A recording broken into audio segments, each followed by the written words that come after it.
જે જેટલું જોરથી બોલશે, જે જેટલું ઊંચા અવાજે બોલશે, કૂદી કૂદીને બોલશે, સરકાર સામે બોલશે, આમ તેમ બોલશે, હીરો બનવાનો પ્રયત્ન કરશે. આ બધા જ સૌથી પહેલા એના લક્ષણો છે વંડી ઠેકવાના.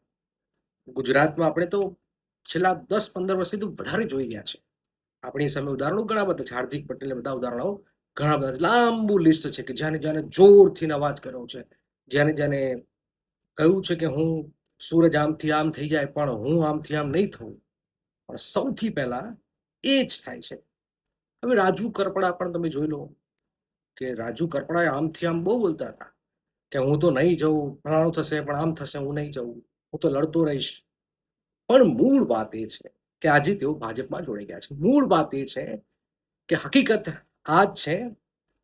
ઓફિસોની અંદર હોય, બહાર હોય, રાજનીતિની અંદર હોય કે જ્યાં હોય, જે વ્યક્તિ સૌથી વધારે બોલે છે, કૂદી કૂદીને બોલે છે, મૂળ વસ્તુ છે એના ઉપર ભરોસો કરવો કે નહીં. આજે તો આ લાંબુ લિસ્ટ છે આપણી સામે. આવનારા સમયમાં પણ આ લોકો ભરોસો તોડી રહ્યા છે પ્રજાનો. પ્રજા તમારી પર ભરોસો કરે છે.